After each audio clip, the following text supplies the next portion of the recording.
Good evening, Auburn. My name is Robert Wilkins. I'm speaking to you on the eve of another football season. Alabama and Auburn both have home games, and we wish them good luck. This is our fifth BeInformed special edition. This edition is concerning the First Amendment rights in Lee County, Alabama, during Election Day on November the 5th, 2024. Barry Stevenson explains to WVTM-TV what a voter can wear inside the voting precinct.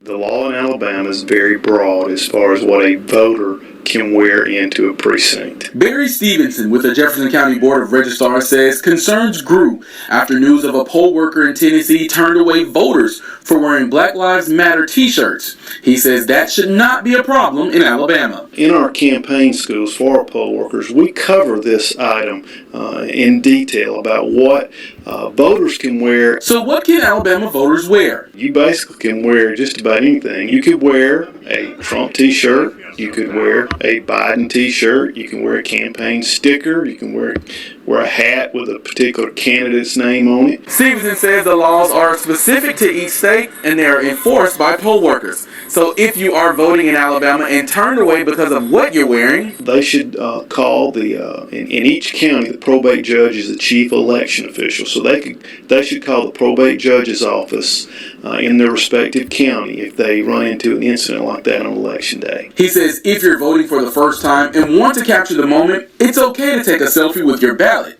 However, he says it's not okay to take photos of other voters. It's a right to exercise your constitutional right. Stevenson says voters are not allowed to campaign at the precincts, and if you're caught, you could be penalized. In Birmingham, Xavier Harris, WVTM 13.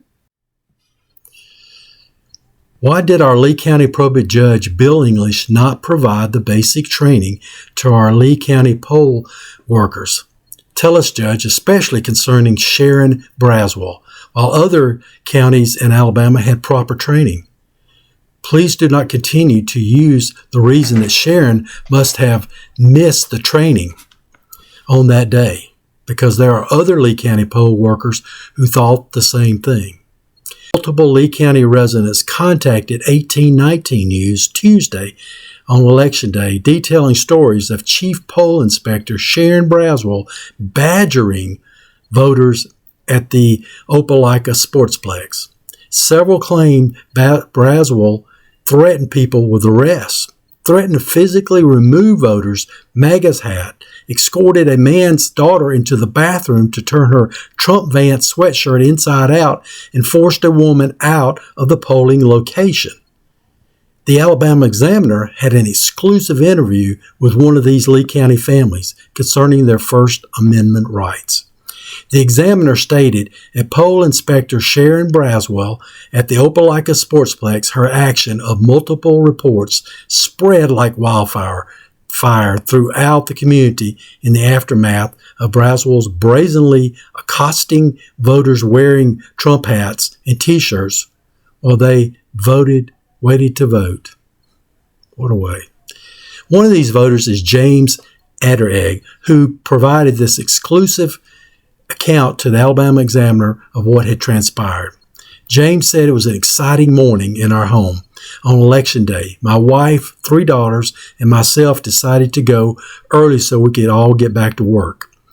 2 of my daughters were first-time voters and were very excited to express their right to vote for their first time. When we arrived at the Opelika Sportsplex, it was a beautiful morning, and the turnout of voters were amazing. The line was already outside and was quite long. I had a Trump hat, and one of my daughters had a MAGA hat and a Trump-Vance sweatshirt. The line moved fairly quickly, and we made our way into the entrance of the building with no issues. The line continued on, and we were finally on the gymnasium where there were several lines filled with voters. We chose our line, and my wife noticed someone looking our way, complaining to another person about what we were wearing. We moved up a few steps and was approached by someone who informed us we had to leave from voting. Sorry, I put that in there. But we were wearing what we were wearing. I just can't believe it. We didn't know if she was a worker or not. My wife responded by informing her of the Alabama law explaining you can wear whatever. I told her that we were here to vote and we would soon be leaving. She left momentarily, then returned again, telling us once again we needed to leave because what we were wearing was not permitted. Again, we quickly told her of the law. She then left and sent another individual to tell us we couldn't wear the items. We did not comply and continued to move forward. Seconds later, we heard the person in charge approaching and shouting out, "Anyone with a Trump hat on, take it off." Wow. She then shouted it a second time. Then she approached us and demanded we remove the hats. We endeavored to quickly tell her we are aware of our rights to wearing the items. She then loudly drawing all attention towards demand we remove the hats or she would take them. We finally not complied with her demand. She then loudly informed us that if we did not obey, she would have a deputy come and arrest us. Truly, really? Anyway, that's when a gentleman sitting at a table voting about 25, 30 feet from us encouraged us, "Call the police. They cannot do this to you." She then looked at my daughter and told her she had to remove her sweatshirt. She escorted her to the bathroom where she should turn her sweatshirt inside out, waited for her to come out. My daughter had to walk through several lines of people waiting to vote, all of which heard the humiliating and bullying treatment my family received. I wonder if this daughter would ever want to vote again. We both held onto our hats, refusing to turn them over to this person. We finally made it to the table to receive our ballots. My wife was asked by one of the workers how she was doing. She responded by telling her she was doing fine until two of her family members were told to remove their hats.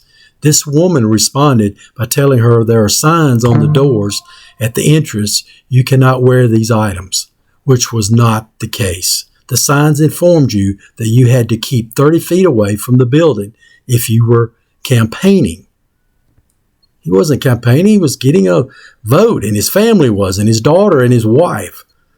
Anyway, this woman also didn't have sufficient training as well.